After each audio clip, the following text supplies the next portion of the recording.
dit souvent que les insectes seront notre nourriture de demain. Mais pour de nombreux prédateurs, c'est déjà leur nourriture d'aujourd'hui. Ces animaux très divers ont tous un point commun. Ce sont les insectivores.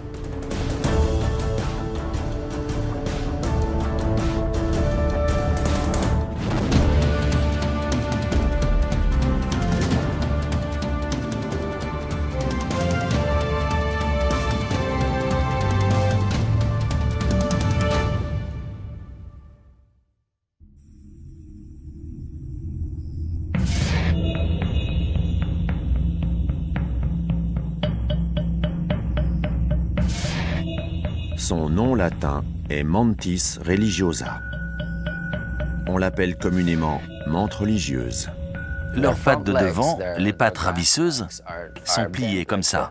Donc, on croirait qu'elles sont assises comme pour prier. Elle semble peut-être absorbée dans une profonde prière, mais cet insecte n'a rien d'un enfant de cœur. C'est l'un des prédateurs les plus sanguinaires et les plus sournois de la planète. La menthe religieuse est un insecte carnivore. Elle mange toutes sortes d'autres insectes qui volent autour d'elle et qui se trouvent dans le même habitat qu'elle. Ce qui en fait une tueuse d'insectes exceptionnelle, c'est son extraordinaire acuité visuelle. La menthe religieuse possède 2 grands yeux et ses yeux lui permettent de voir en stéréo. Elle a donc une excellente perception de la profondeur. C'est très important pour elle car c'est un prédateur à l'affût. Ce champ de vision exceptionnel lui permet de détecter tout mouvement à plus de 20 mètres d'elle. Les parties du haut de son corps sont complètement articulées. Elle peut tourner le cou, regarder à 180 degrés autour d'elle, tout en faisant pivoter le reste de son corps dans une autre direction, avec les pattes qui lui sont attachées. Elle peut donc scruter son environnement pour chercher des proies qui passeraient tout autour d'elle, sans bouger le corps d'1 millimètre. Cela revient à dire que cette bête-ci a littéralement des yeux derrière la tête. En tant que chasseur à l'affût, la menthe religieuse connaît la meilleure des ruses en matière de supercherie, le camouflage. Cette menthe africaine a appris à se fondre dans le paysage. Elle a des chances de rester invisible à sa future proie. Le maître dans cet art est la menthe orchidée.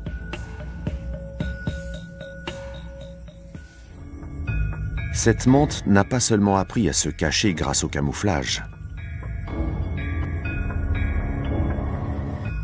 Elle a aussi compris comment l'utiliser pour ressembler à un aliment qui intéresserait sa proie. Cette adaptation est appelée le mimétisme agressif. Quand un insecte s'approche d'une fleur pour la polliniser ou pour se régaler de son nectar, il se fait souvent surprendre par la menthe religieuse qui attend tranquillement la venue d'une proie. Pour rendre son astuce encore plus magique, la menthe orchidée est ornée d'une tache noire à l'arrière de son abdomen. Cette tache ressemble à une grosse mouche et elle attire ainsi des mouches plus petites qui se posent sur la menthe religieuse en pensant que c'est une fleur. Des mouches plus grosses s'approchent ensuite en croyant qu'elles sont en sécurité. Quand l'insecte est suffisamment proche, la menthe religieuse n'a plus qu'à récupérer sa capture. La menthe évalue la distance qui la sépare de sa cible et imagine alors une stratégie de frappe. Ensuite, à la dernière seconde, elle attaque.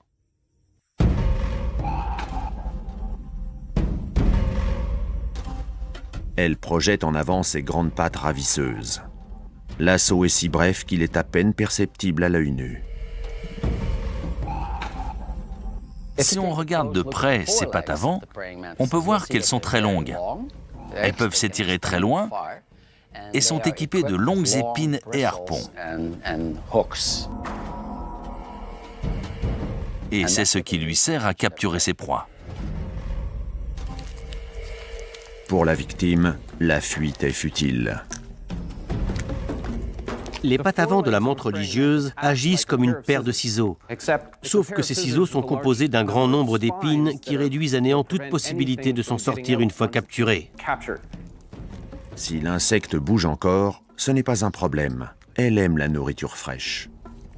La menthe religieuse est un prédateur très féroce. Elle attend en silence qu'une proie s'avance. L'insecte doit être suffisamment gros pour être intéressant à attaquer. Elle l'attrape puis le serre dans ses pattes avant. En général, elle ne s'embête pas à le tuer. Elle le mange vivant. Si la proie se débat trop, pour raison stratégique, la menthe peut commencer par lui trancher la tête et éviter ainsi qu'elle continue de trop gigoter. Même à l'état de nymphe, certaines menthes, comme celle-ci, pratiquent déjà la ruse et la supercherie. Quand les toutes petites menthes naissent, elles sont si petites qu'elles ressemblent à des fourmis. C'est leur façon de se protéger. On appelle ça le mimétisme de la fourmi. C'est une technique de survie très ingénieuse. Comme la plupart des prédateurs évitent en général de manger des fourmis, cette nymphe a une plus grande chance d'atteindre l'âge adulte.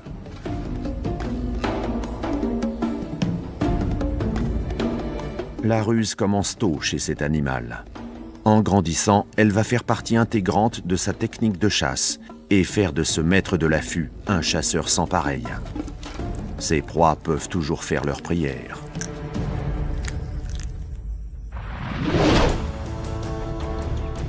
N'y a-t-il vraiment rien d'intimidant chez les scorpions? Leurs dards, leurs pinces, et rien que la façon de se déplacer. Alors si ces prédateurs sans pitié nous effraient, nous, imaginez un peu ce que ressentent leurs victimes. Dans notre monde, les arthropodes sont absolument partout.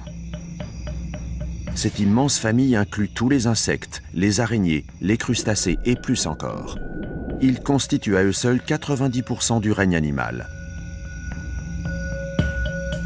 Qu'ils aient 6, 8 ou 100 pattes, la plupart de ces animaux ont su évoluer pour survivre dans les conditions les plus dures. Le scorpion en fait partie. Les scorpions sont apparus sur la planète il y a plus de 400 millions d'années. Il est difficile d'y survivre et difficile d'y prospérer, mais les scorpions y parviennent très bien. Leur grande maîtrise de la chasse est un réel atout. Ils s'adaptent très bien à leurs conditions environnementales. En plus, ils peuvent manger une grande variété de nourriture, des rongeurs, des lézards, mais aussi des serpents. Toutes ces proies les obligent à utiliser diverses méthodes de chasse. Ils ont des pinces puissantes qui leur servent à attraper et maîtriser leur prise. Dans l'ensemble, on peut dire que ce sont de très bons chasseurs. Ces prédateurs maîtrisent parfaitement l'art de tuer. Pourtant, ils sont quasiment aveugles. Ils ont 6 yeux, mais ils utilisent davantage leurs organes sensoriels que leur vue. Ils ressentent les vibrations du sol, les mouvements de l'air et les particules chimiques grâce aux longues soies sensorielles sur leurs pinces. Donc, ils utilisent plutôt ces organes-là pour dénicher et attraper leur proie plutôt que leurs yeux. Quand ils savent qu'un repas n'est pas loin, ils accélèrent. Le scorpion est extrêmement agile. Il se déplace très vite sur le sol de la forêt, dans les feuilles mortes ou sur le sable. Il est très rapide. L'arme de choix du scorpion? Ses pinces, évidemment. Ces puissantes tenailles servent à capturer et maîtriser les proies. Les pinces sont utilisées pour des raisons différentes suivant les scorpions.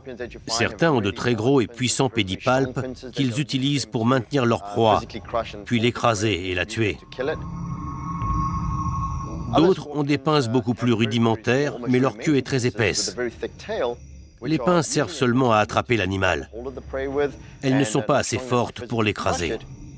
Une fois que la victime est piégée, les fameuses pinces finissent le travail. Puis la queue injecte un dangereux cocktail de toxines. Le venin du scorpion sert en fait à immobiliser et tuer la proie. Une fois injecté, il agit comme une neurotoxine qui provoque une paralysie. La proie ne bouge plus. Mais ce n'est pas tout. Le poison sert aussi à détruire l'animal de l'intérieur. Ça le liquéfie. C'est une enzyme qui aide le scorpion à digérer les protéines une fois qu'il a dévoré sa proie. Quand le venin est injecté et que la proie est liquéfiée, le scorpion commence à se servir. Les chélicères du scorpion correspondent aux mâchoires de l'insecte. Elles ressemblent à des crochets qu'il utilise pour absorber le liquide ou maintenir la proie. Ces parties peuvent bouger indépendamment, ce qui facilite le passage de la nourriture dans la bouche. Elles bougent de droite et de gauche librement. Ça donne l'impression que le scorpion est en train de mâcher, mais en fait, il fait entrer la nourriture à l'intérieur de la bouche. Le scorpion suscite la peur chez les êtres humains. Pourtant, parmi les 1500 à 2000 espèces de scorpions recensées, seulement une vingtaine est assez toxique pour nous mettre en danger. Prédateurs redoutés, tueurs efficaces, maîtres en matière de survie. Finalement, les scorpions font partie des prédateurs insectivores les plus robustes de la planète.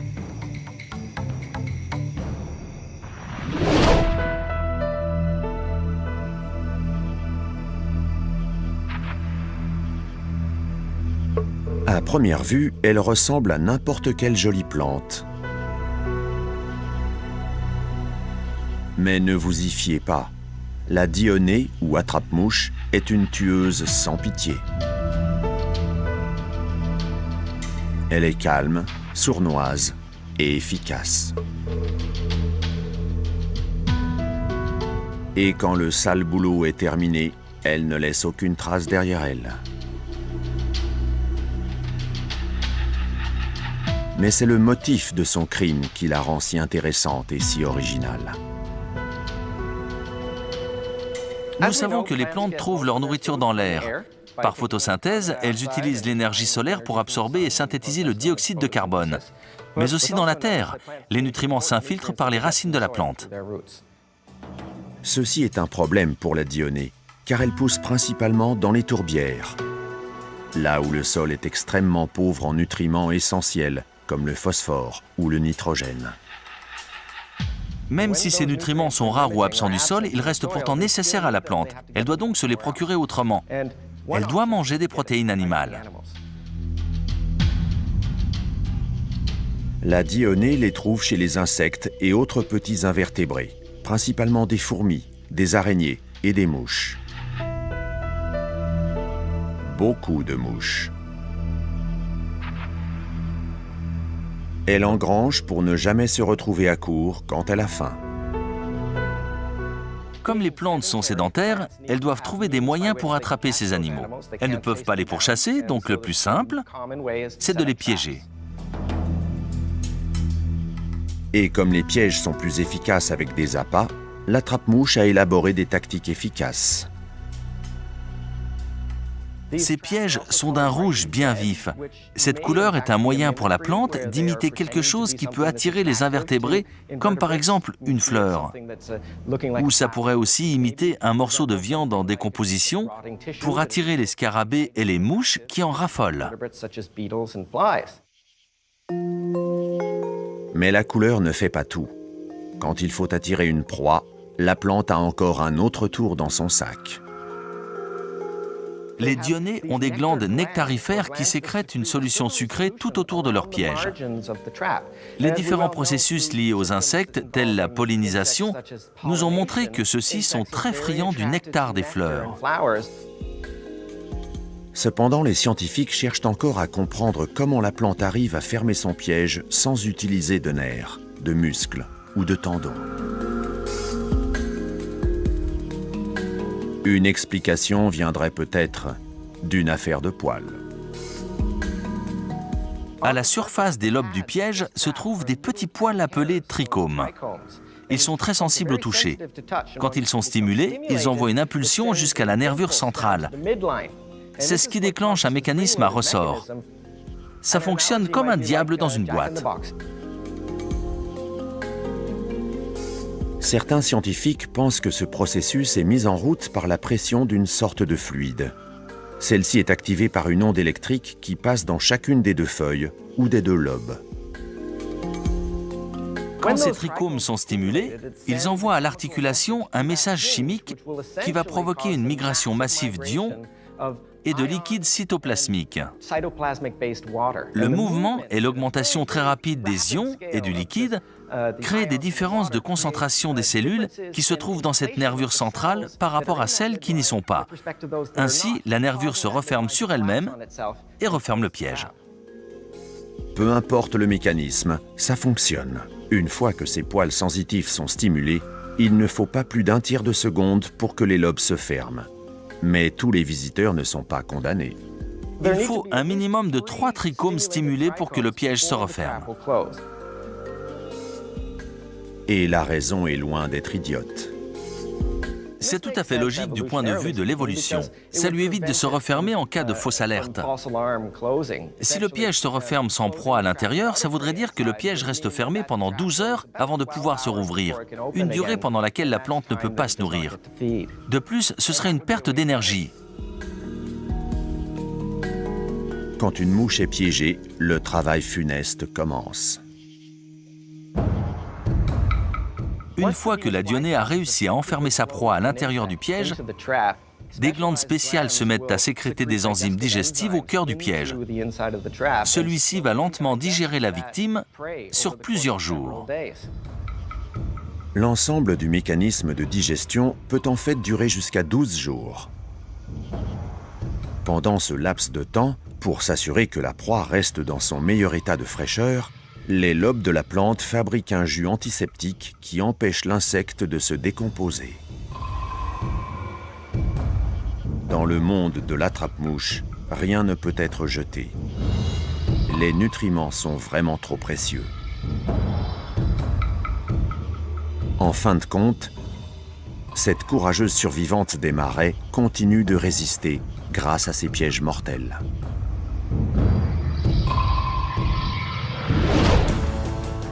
Pour nous, les libellules semblent délicates et agiles. Mais pour les moustiques, elles sont terrifiantes. Heureusement pour nous, leur repas préféré se trouve être l'un de nos pires ennemis.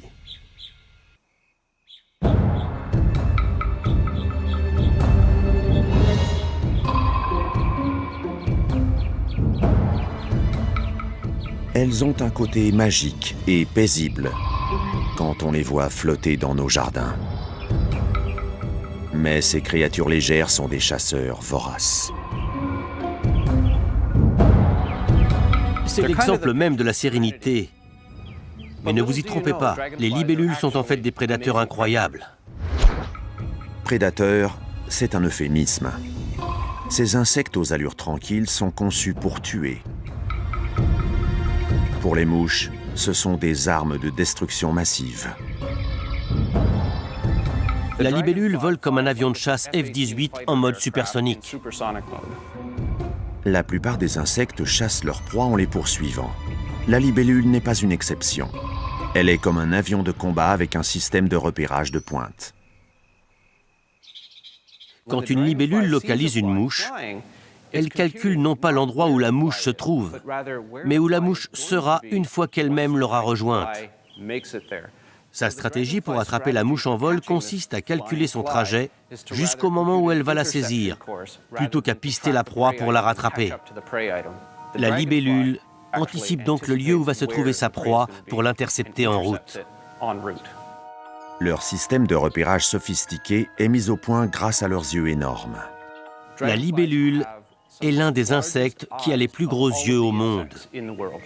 Sa tête n'est quasiment qu'un globe oculaire. Et ce sont des globes oculaires de super-héros. Ils ont plus de facettes que n'importe quel autre œil d'insecte, ce qui veut dire plus de pixels et plus de résolution.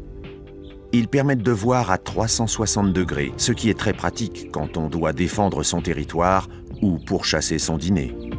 Une fois que les yeux ont élaboré une trajectoire de vol, la libellule s'approche de sa proie en se servant de ses ailes qui sont tout aussi sophistiquées. Les 4 ailes de l'insecte ressemblent à des vitraux.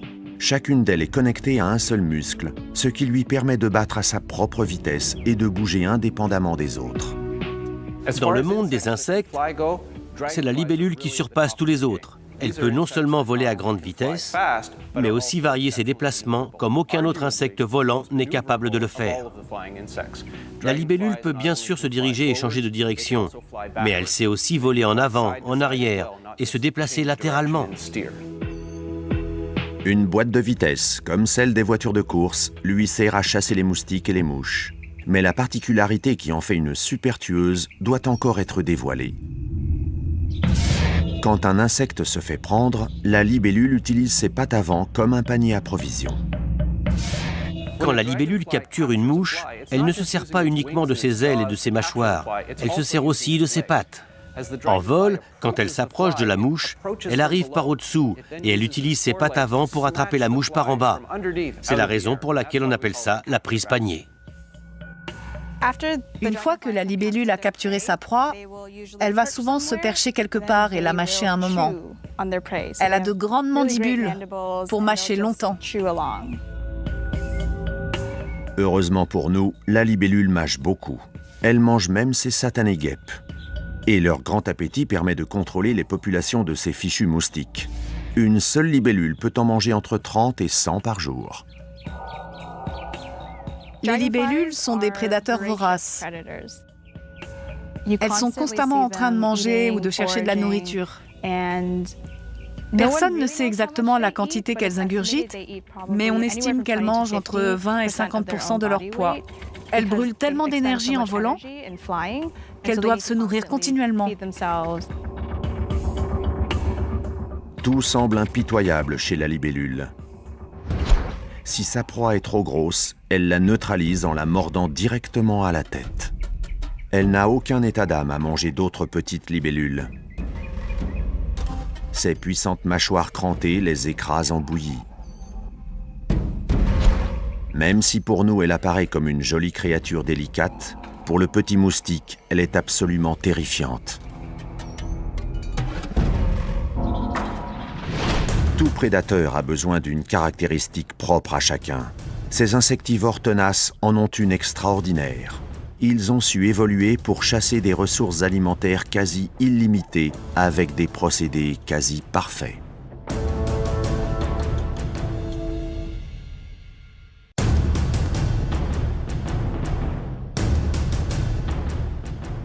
Le règne animal est un monde cruel.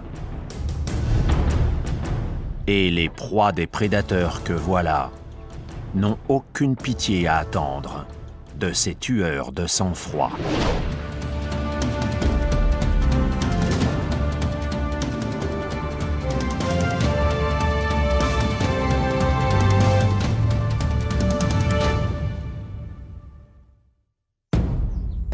Les serpents, silencieux et immobiles. Mais dès qu'une proie approche, ils frappent. Ces chasseurs furtifs sont parmi les animaux les plus dangereux au monde. La tenue de camouflage du serpent sont ses écailles colorées.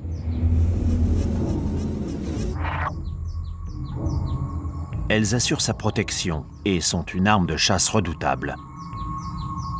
En particulier chez la vipère ou le crotale. Leurs écailles ne sont pas brillantes. Elles sont assez rugueuses et ont cette couleur plutôt mate qui permet au serpent de se fondre dans son environnement, de sorte que ses proies s'approchent assez près de lui pour se laisser attraper.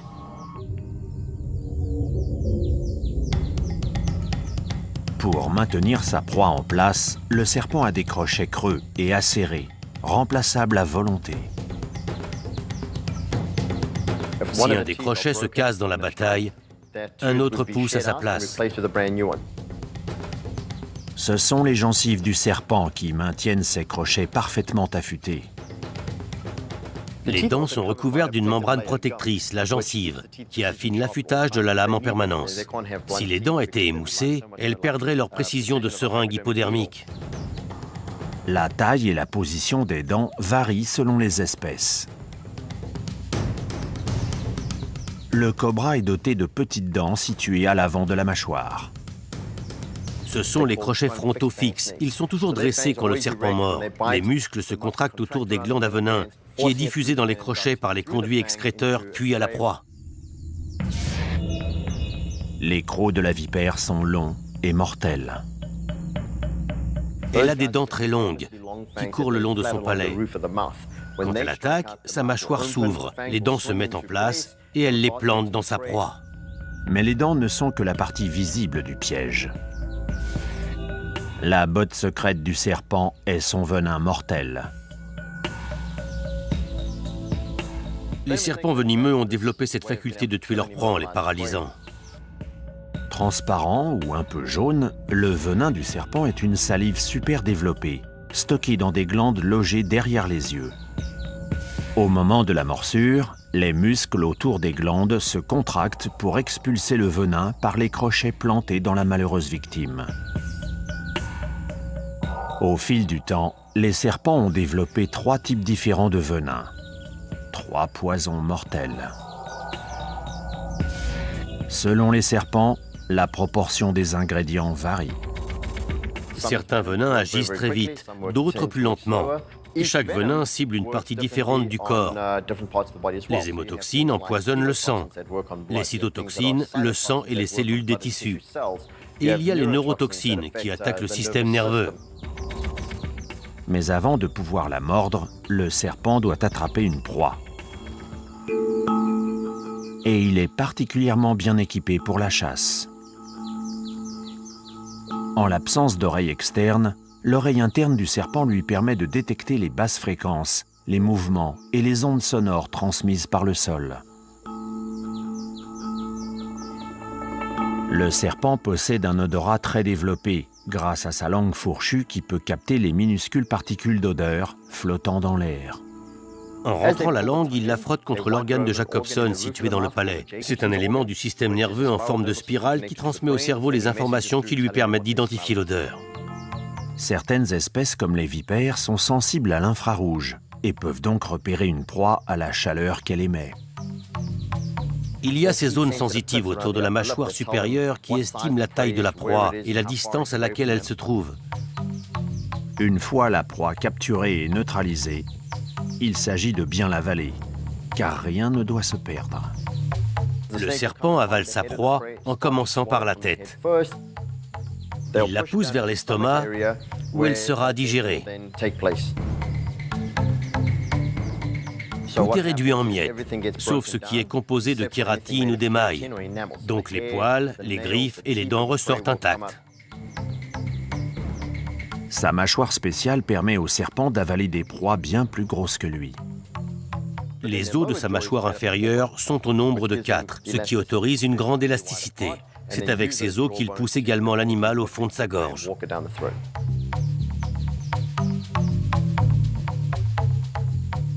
Pour un serpent venimeux, la digestion peut durer jusqu'à 9 heures. Mais les serpents tueurs ne sont pas tous venimeux. Certains, comme les boas, les pythons et les anacondas, préfèrent étouffer leurs victimes à mort. À chaque expiration de l'animal, le serpent resserre sa prise sur lui. À chaque expiration, il resserre. À la fin, l'animal ne peut plus respirer et très souvent, il meurt d'un arrêt cardiaque dû au choc et à l'excès d'adrénaline. Ils sont là depuis si longtemps que personne ne sait quand les serpents sont apparus sur Terre. Mais depuis lors, ils ont développé un camouflage parfait, des crochets mortels et un choix de venin, une sensibilité à l'infrarouge et au mouvement. Une troupe sournoise de prédateurs sans merci.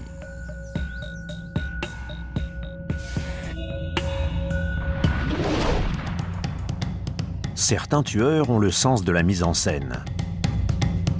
D'autres, comme les tarentules, font beaucoup moins de manières. Elles hantent nos cauchemars, avec leurs longues pattes velues, leur corps en poire, leurs pièges de soie, leur venin mortel. Parmi les milliers d'espèces d'araignées répertoriées, celle des tarentules est de loin la plus à craindre.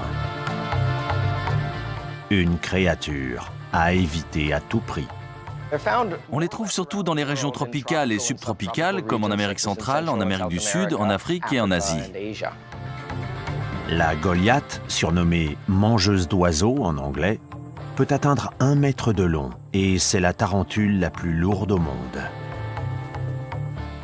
Comme son nom le suggère, elle s'attaque parfois aux petits oiseaux dans les nids au niveau du sol. En général, elle se satisfait de tout ce qui bouge et qui n'est pas trop gros pour elle. Tout ce qui est au-dessous de sa propre taille, insectes, petits rongeurs, grenouilles, lézards, tout ce qu'elle trouve. Son autre nom de brésilienne rose saumon est lui aussi trompeur. Elle ne mange que rarement des oiseaux, mais jamais du saumon. Son corps est recouvert de poils de couleur rosâtre, ce qui lui a valu ce surnom. Ces petites particularités mises à part, la plupart des tarentules ont en commun un grand talent pour l'embuscade. Comme toutes les araignées, cette tarentule tisse sa toile avec une soie sécrétée par les appendices de son abdomen, appelée filière. Mais cette araignée n'utilise pas sa toile pour capturer des proies. En fait, elle utilise surtout la soie pour tisser son propre nid, que ce soit dans un arbre ou un terrier. La structure de ces nids est complexe. Durant leur construction, certaines tarentules les équipent de systèmes d'alarme, en tendant à l'entrée d'invisibles fils de soie. En cas d'intrusion dans le terrier, l'alarme se déclenche et la tarentule est ainsi prévenue que son dîner est servi. La tarentule se cache en attendant de pouvoir sauter sur sa proie. Pourtant, la tarentule n'a pas le sens de la vue. Les tarentules ont 4 paires d'yeux qui n'y voient rien. Ils distinguent à peine la différence entre ombre et lumière, mais peuvent percevoir certains mouvements. Leurs yeux ne peuvent pas former d'image et n'ont pas de perception de la profondeur. Si les yeux de la tarentule ne voient pas, les poils qui recouvrent tout son corps les remplacent avantageusement. Ce sont de véritables organes sensitifs qui lui permettent d'appréhender le monde qui l'entoure. Ces poils sont très sensibles, capables de détecter le moindre mouvement, la moindre vibration dans l'environnement de l'araignée. Ça lui permet de détecter une proie potentielle qui court sur un tapis de feuilles, par exemple. Une fois la proie capturée, il faut encore l'avaler. Cette araignée Goliath dispose de 2 crochets d'une longueur d'environ 2,5 cm pour procéder à l'ingestion. Ces crochets sont creux. Ils sont reliés à des glandes à venin et leur morsure paralyse la proie. Comme la plupart des araignées, la Goliath ne peut pas mâcher. Elle ne peut se nourrir que de liquide. Elle doit donc réduire sa victime en bouillie. Elle injecte un venin puissant au moyen des appendices situés autour de sa bouche. Une sorte de crochet appelé chélicère. Le venin liquéfie les tissus de la proie et les décompose en une mixture que l'araignée peut alors absorber.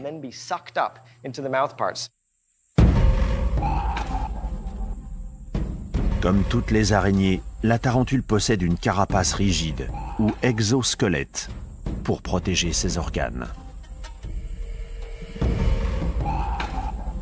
Durant sa croissance, la tarentule mue en permanence et remplace constamment sa vieille carapace par une nouvelle. Et quand le prédateur devient proie, il lui reste une botte secrète. Le corps de la tarentule est recouvert de poils urticants. Elle les jette contre ses assaillants, ce qui leur provoque des irritations. La zone dégarnie sur l'abdomen de cette tarentule indique une utilisation intensive de ces poils urticants. En attaque comme en défense, ces tarentules armées jusqu'aux mandibules ont de quoi donner des frissons. En général, une rencontre avec les prédateurs suceurs de sang provoque de vilaines démangeaisons. Elle peut parfois même vous coûter la vie. Et les moustiques se révéler de véritables tueurs.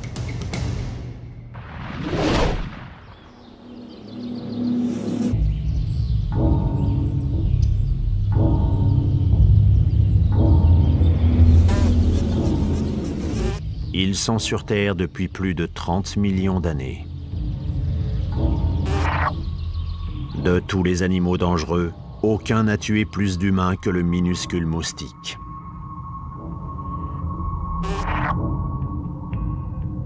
Dans la nature, le moustique vit seulement quelques semaines. Sa vie peut même s'achever encore plus vite s'il est la proie d'un de ses nombreux prédateurs comme les oiseaux, les poissons et les araignées. La vie est courte et les moustiques doivent se reproduire rapidement. C'est pourquoi ils ont besoin de notre sang. Chez les moustiques, le mâle est inoffensif. C'est plutôt de la femelle qu'il faut se méfier. La femelle moustique est notre ennemie jurée. C'est elle qui fait les provisions de sang. Elle se nourrit de sang car elle y trouve la protéine qui va l'aider à fabriquer ses œufs. Le moment venu, la femelle va pondre ses œufs dans une eau stagnante. Les protéines du sang prélevées par la femelle seront mélangées aux protéines de ses propres œufs pour favoriser le développement de l'embryon. Les œufs se transforment par la suite en larves. Elles se déplacent dans l'eau en respirant par un petit siphon situé à l'extrémité de leur queue. Elles montent à la surface, absorbent l'air dont elles ont besoin avec cet appendice respiratoire, puis elles s'éloignent de la surface. La larve devient ensuite une nymphe. Au stade larvaire, ce qui ressemble à une petite virgule ne se nourrit plus. La larve peut nager, respirer, mais elle ne se nourrit plus. La nymphe devient moustique, comme une chrysalide devient papillon. Après cette métamorphose, le moustique mâle continue à se nourrir de nectar de fleurs, puis il se reproduit et meurt quelques jours après. La femelle, quant à elle, repart immédiatement en quête de sang pour les œufs à venir. Elle est à présent en mode attaque. Pour récupérer une proie, la femelle moustique suit 3 types de traces: chimiques, visuelles et calorifiques. À l'aide de ces capteurs chimiques, elle identifie les humains et certaines espèces d'animaux au sang riche grâce à la trace qu'ils laissent en respirant. Elle va suivre ce sillage de dioxyde de carbone et remonter jusqu'à sa source. Une femelle moustique voit le contraste entre les couleurs et entre le premier plan et l'arrière-plan. Plus la proie bouge, plus elle est visible. Pour finir, elle utilise le capteur qui lui permet de repérer la chaleur corporelle. Elle veut être bien sûre que c'est un être bien vivant qui va lui servir de repas. Tout ce qui lui reste à faire, c'est de sortir sa trompe et piquer. La trompe d'un moustique, c'est l'arme avec laquelle il vous pique. Elle est creusée de 2 tubes à l'intérieur. L'un de ces tubes sert à aspirer le sang, l'autre à injecter de la salive dans la piqûre. Elle vous injecte avec sa salive un anticoagulant et un anesthésique. Donc vous ne sentez pas la douleur et votre sang ne coagule pas. Si le sang de la victime coagulait, le moustique ne pourrait pas l'aspirer. Cette salive particulière provoque sur la peau gonflement et démangeaisons. La plupart des femelles connaîtront un seul repas de sang dans leur courte vie avant de s'accoupler et de pondre leurs œufs. Cependant, certaines piquent à 2 reprises pour pondre 2 fois, ce qui peut représenter un danger mortel. Lorsqu'elle pique la première fois, la femelle peut ingérer toutes sortes de parasites, de virus ou de bactéries. Si elle a la chance de s'offrir un second repas et qu'elle a contracté une infection lors du premier, c'est là qu'est le danger, car elle peut inoculer le virus à sa nouvelle victime. Il peut s'agir d'agents pathogènes de la malaria ou du virus du Nil. Un avenir sombre se profile pour les humains. Le réchauffement climatique influe sur la propagation des maladies par le moustique, dont l'implantation va s'étendre des zones chaudes du sud vers celles du nord, où il va introduire ces maladies. Depuis plus de 30 millions d'années, les stratégies d'adaptation développées par le moustique ont protégé sa survie et l'ont transformé en redoutable tueur pour l'homme.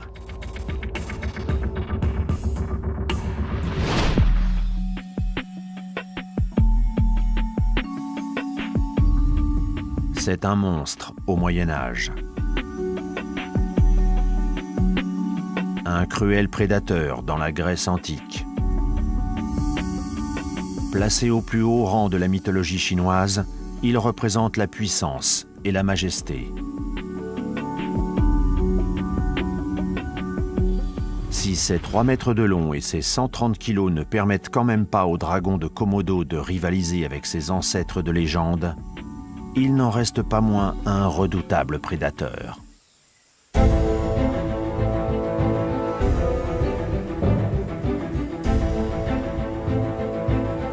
Le plus grand lézard vivant du monde doit son nom à des rumeurs évoquant la présence d'un dragon sur l'île indonésienne de Komodo. Et quand des explorateurs l'ont découvert en 1910, le nom s'est imposé. Il ressemble à un dragon. De larges épaules, la nuque épaisse, une tête allongée. Vous savez, un peu comme les vautours. De longues pattes effilées pour mieux fouiller les cadavres d'animaux et en arracher la viande. Il a des griffes acérées pour gratter la viande sur les os. Une queue longue et très puissante pour le combat et pour échapper aux prédateurs. Cette queue est un fouet redoutable. En somme, c'est un animal tout-terrain. Puissant et agressif, le dragon de Komodo peut mettre à terre des adversaires bien plus gros que lui. Cerfs, cochons, buffles et même des humains. C'est un chasseur solitaire, mais il accepte de faire équipe pour s'attaquer à une proie particulièrement grosse. Il peut courir très vite, jusqu'à 20 km/h en sprint, mais il ne tient pas sur la distance.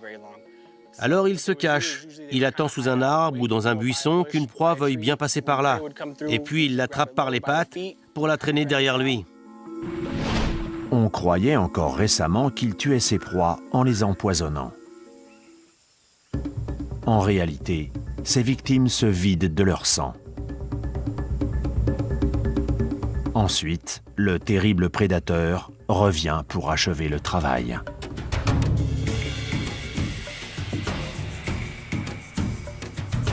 Sa langue très longue collecte les particules d'air et vient les déposer sur les récepteurs situés dans son palais. Ce qui permet au dragon de sentir une proie à plus de 8 km. Le dragon de Komodo accepte les os, les poils, les sabots et les cornes sans distinction. C'est un opportuniste. Alors dès qu'il trouve de la nourriture, il est capable d'engloutir en un repas un animal dont la taille représente 80% de la sienne, quitte à ne plus manger pendant une semaine ou deux. En somme, il se bourre tant qu'il peut et récupère toute la nourriture possible. Et ensuite, il s'occupe de son prochain repas.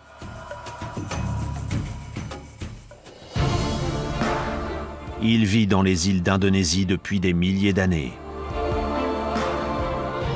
En se hissant tout en haut de la chaîne alimentaire, il prouve qu'il est le digne héritier de son ancêtre légendaire, le dragon.